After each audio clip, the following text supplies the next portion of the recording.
hörmetli qarindoshlar, Sharq Turkiston Surgundi hukumati televiziyasining xabarlar programmasida ko'rishinglarni qizg'in qarshi olamiz. Turkiyadagi Xalqning Demokratik Haqlari partiyasi Kocaeli milletvekili Ömer Faruk Gergerlioğlu Turkiyaning 5-yil kunini 5-yil Urumchi qatliamida shahid bo'lganlarni xotirlash uchun motam kuni qilib bekitishni, bu kunni o'z ichiga olgan hafta ichida o'chmanlikni ifodalash, tillash qatorliq faoliyatlarni olib berib, irqiy qirg'inchilikqa bo'lgan tunishni o'stirishni qaror qilgan qonun loyihasini sundi.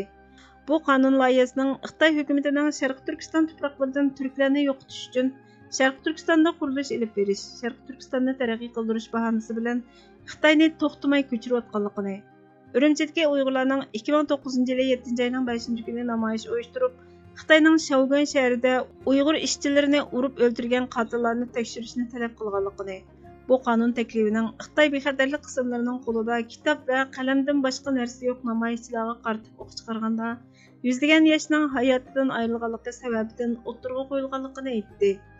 Ayni vaqtda Turkiya hukumatining ministri bo'lgan hozirgi Cumhur raisi Recep Tayyip Erdo'g'anning Urumchi qatlami yuz bergan chog'dagi "Men buni bilib, tushunib turib deyapman. Tashqi ishlar ministrligidagi yo'ldoshlarim men nima desam shuni deydi. Bu yerda bir xatolik sodir bo'lyotdi.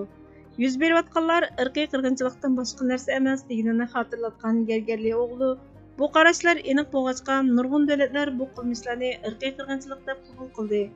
Amerika, Gollandiya, Kanada, Litviya, Angliya qatorliq davlatlar va parlamentlar bu qilmishlarni irqiy qirg'inchilik deb e'tirof qildi. Sharq Turkistondagi inson haqlari dafsanchiligida hayotidan ayrilganlarni xotirlash va motam tutish uchun bu qonun taklifini o'tirg'a qo'yayotman dedi.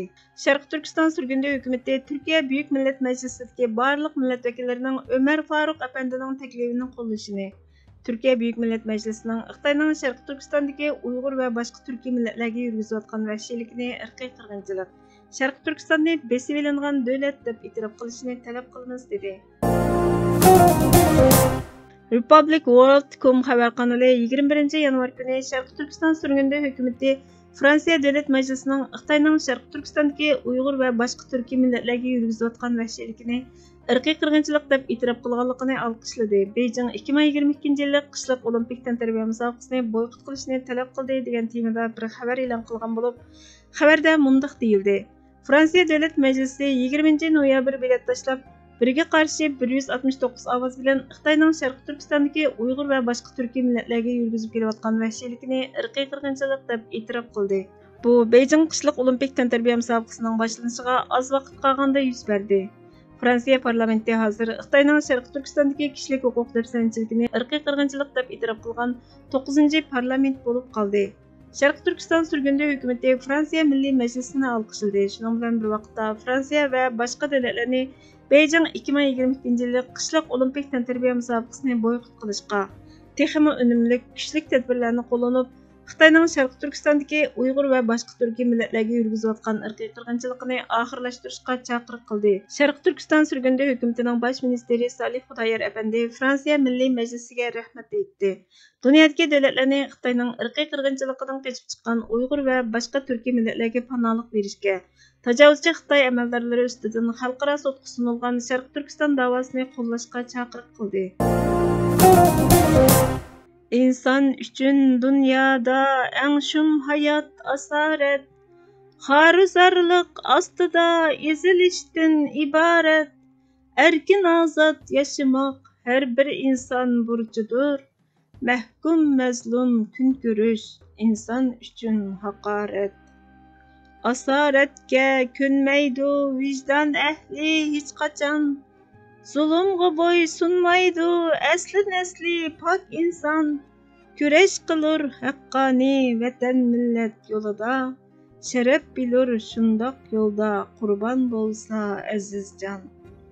Güzel çimen vatanni kirbasımı kuzgunlar. Yürgüsümü zor bilen bulbullarga kırgınlar. Ahir bir gün çekinip uçtudu çimenni. Yuha merez şum ayak yüze kara buzgunlar. Şulçak sayrar bulbullar erkin güzel bağlarda. Tulpar dulduller yayrar kuşal uşul tağlarda.